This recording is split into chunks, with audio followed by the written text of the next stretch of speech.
So Caitlin Clark does a great interview with David Letterman, although I thought it was too short. Hello, everybody, and welcome to our channel. I'm Mark. I'm Rob.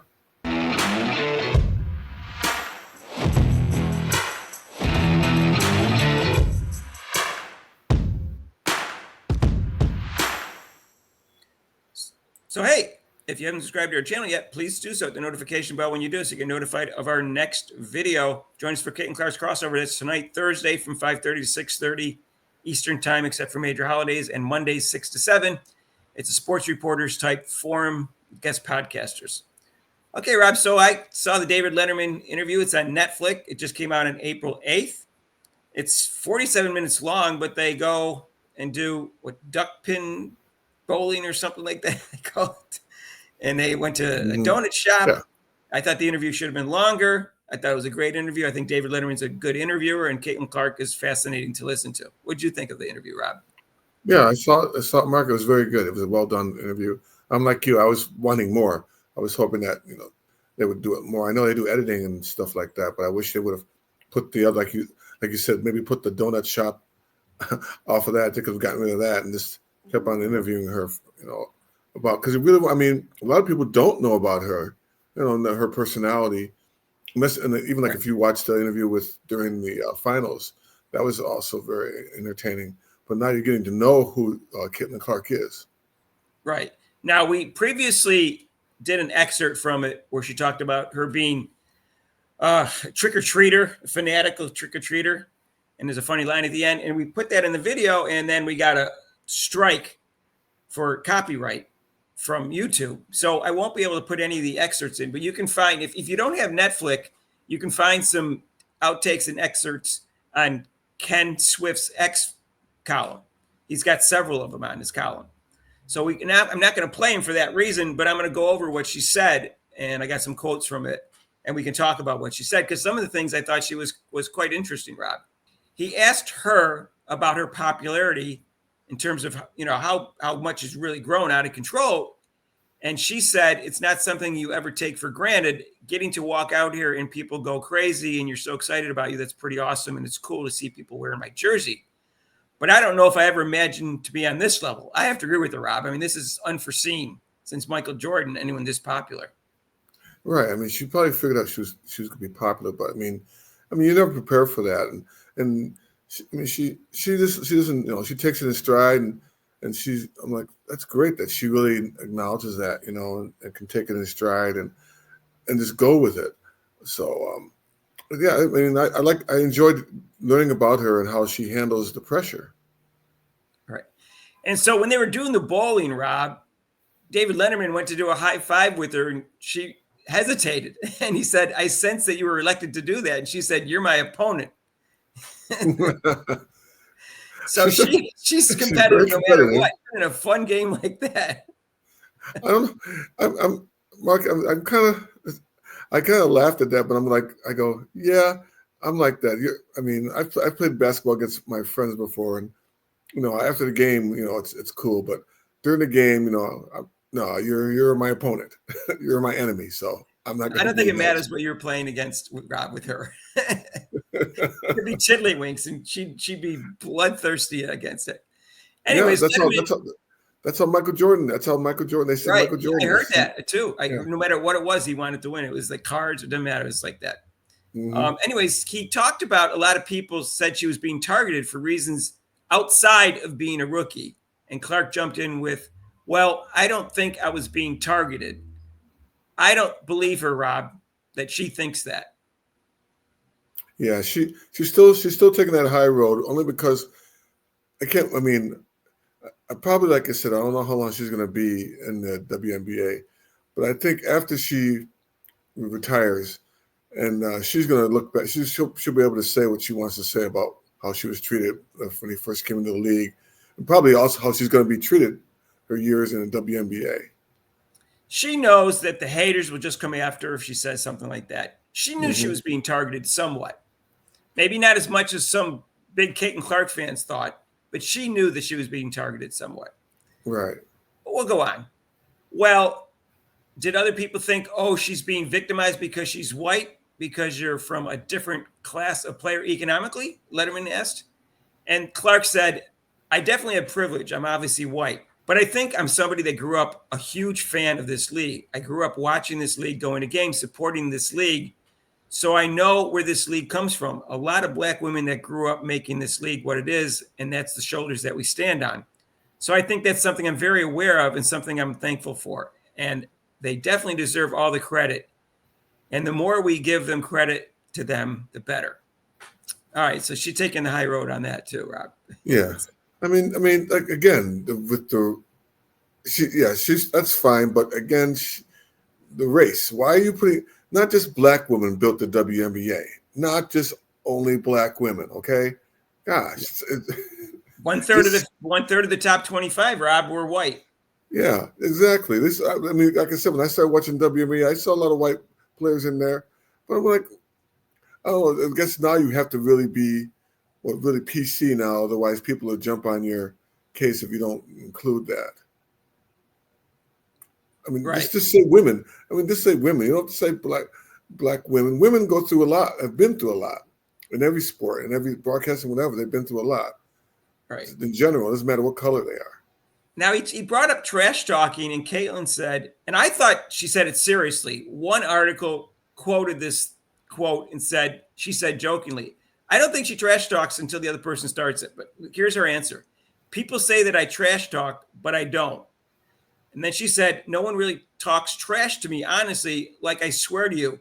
Maybe that'll happen next year. But the only thing is, if somebody says something to me, I'll probably go back at you. But I'm not going to really start it. Somebody that did trash talk was Diana Taurasi, but all in good fun. It's exactly what I've been saying, Rod, on several of her videos. I never get the impression she starts the trash talking. No, she's, like I said, she's like me, Mark. When I played, I didn't talk trash until you talk trash to me. You know, like when they say, oh, you ain't no good, you can't play. I'm like, oh, yeah, you're right. I can't play. And I hit a couple of baskets on them. And I go like, who's guarding me? Who's guarding me? You know, that kind of stuff. But yeah, until you start something with me, I don't go out and just to somebody and say, hey, Mark, I wouldn't, Mark, too short, Mark, too short. You're doing that little too short sign. She gave an example of that. She said about Diana Taurasi, she said when we were playing them at home and she fouled me like pretty hard, kind of from behind, I turned around and like said to the ref, I said to her, it's intentional. You didn't even go for the ball. And she came back at me like, all right, do it again. And we just kept going back and forth at each other. And then she said, go ahead. It seemed like that's, and you could tell in the interview with her and Diana and Sue Bird that Diana, I think when she did that or said it to her, she kind of respected her. She was testing her to see if she was going to like back off or whatever. And Caitlin was like, no, I'm not backing off. You get out. I'll do it again. You want me to do it again? I'll do it again. And so that kind of right there, she earned kind of Diana's respect. Like, oh, okay, she's a baller. She's a baller. She don't play. Well, Diana Taurasi was a bully when she played, and she was dirty at times, in my opinion. And you have to stand up to a bully, and that's what Caitlin Clark did, and that's why I think she respected her. Then she said, then we went down to the other end, and one of her teammates got fouled. We were standing outside the three-point line with each other while her teammate was shooting the free throw, and she came up to me, and she's like, I just love you. And I was like, I love you too. Now, Rob, I remember that. And I thought there was a scuffle right before them about someone else trying to get in the huddle. And I thought that they were laughing about how petty that was. But it turns out that we're laughing about what Diana Taurasi said to Caitlin Clark. Oh, which is cool. I remember that incident. I remember when they're smiling. Like, what are they laughing about? Yeah, exactly. I do remember watching that. So they talked to Lisa Bluter. And they said when Clark first stepped on campus in 2020, Bluter and her staff had to convince her to consider passing to her teammates instead of taking over the game. And she said, most of all is trusting her teammates, being able to pass to her teammates when they're open instead of taking a hard shot, Bluter said. Being able to play with people and make them better as well as making herself better. Now, Rob, she was second in the country in assists her freshman year. So she must have learned that pretty quickly, Rob. Well, the light went off in her head. So she listened to her coach, which is kind of rare for sometimes the players. They tell them something, they're like, yeah, right, coach. But she listened to her and she's like, so if I want to get better, I got to pass the ball more. I still get my shots. I can still score and still get my shots, but I'll be even better if I can make assists and make my teammates better, and then we'll win games. So that sounds like a pretty cool concept. Right. And this is the criticism of Juju Watkins, Rob. And I know she has nothing to do with this discussion other than the fact that I don't think she's learned this yet. She has not learned to make her teammates better. She's not learned to pass to her teammates. People call her a ball hog. She just drives to the basket and instead of dishing it off or hitting someone in the corner three, she goes there and tries to get a foul call. And that would make her game better if she learned what Caitlin Clark apparently learned in her freshman year in college. Juju's already finished her sophomore year, and she hasn't learned that. She'll still get her points. That's the whole thing with her. Juju Watkins is a scorer. She'll still get her points, but to make herself even better, she should do it that way. That would help her game. Yeah, I guess the moral of the story is if you want to be a big-time scorer and also make your teammates better, you got to be a point guard or something, or 1.5. That's my impression. But you know what? That takes more energy, Rob, and that gives less energy for defense. And I think that's one of the reasons Caitlin Clark puts less effort on defense. But I think she's not going to do that this year. I don't think Stephanie White's going to allow that. Yeah, and that's why I think that, what Juju Watkins can learn from that is that, you don't have to really be a scorer. Keep on have to score points all the time. That's what basketball is, a team sport, and you can see it. You can see. That's what makes Caitlin Clark exciting. Not the local threes, are cool, but what makes her exciting is her phenomenal passing. Right. So what they had to do, Rob, because sometimes she had like this look on her face, they had to film her practice and then see what her reactions were and then showed it to her afterwards because she wasn't aware maybe some of the expressions that she had with her teammates and stuff like that. And I got the impression, Rob, those impressions or expressions you were making were not good ones. And I'm surprised by this answer that Caitlin Clark said, because this was what she said about that. I don't think it was negative. I was just so competitive and people didn't understand how I was wired. It was, challenge that competitiveness when I could, but also helping my teammates understand that's the way I am. Now, I don't agree with her, Rob. I think they were negative, which is why they filmed it in the first place. Yeah, well, she's very competitive, and I could see her getting upset, like when she makes a pass and the person drops the ball, and I could see her be like, oh, "Come on, catch the ball," that kind of thing. Catch the ball; it's right to you. Or like I said, you make a nice little pass and they miss the layup. Come on, make the layup. What's wrong with you? As a face. I think they did that to show her, like, see what you're doing. And you don't. Until you see, you don't really. Until you see it on film, you don't really see what you're doing. She's like, "Oh wow, I do that." But that's what's great about it. She didn't like take it like, "Oh, and she took it in stride and said, "Oh, I have to improve." She wants to improve her game, and she's still improving her game. Right. Now, she said she went to a sports psychologist during her junior year at Iowa, which helped her better understand her impact on people. And she said, I went to practice one day and the sports psychologist told me to just smile at people because they knew the effect and the power that I could have on people, whether it was negative or whether it was also positive, and how much I could make people believe in themselves, especially as a point guard. Your job is to empower your teammates and to make your team better. So I guess, Rob. That's a good point, Mark. Even in my job, when someone comes up to the counter and, you can see their face, and we all smile like, "Hi, can I help you?" Just the smile or just your voice. "Hey, how's it going? How are you?"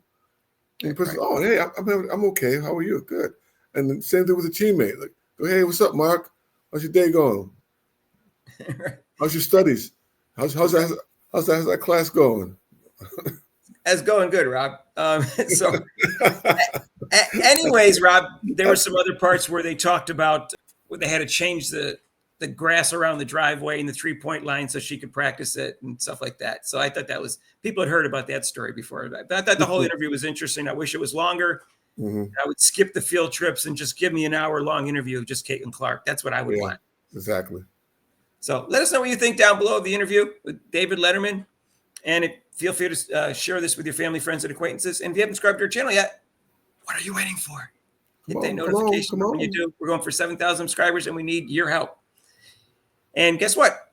We got Caitlin Clark's crossover tonight, 5:30, 6:30 Eastern time. And it's every Monday and Thursday, and it's 6 to 7 on Mondays, except for major holidays. And it's like a sports reporter site forum with guest podcasters. It's really cool. We talk about Caitlin Clark and women's basketball and other things that's in the news. And if you want, you can donate to this channel with super chats and super thanks down below. And it's linked to PayPal. We'll see you in the next video. Peace out.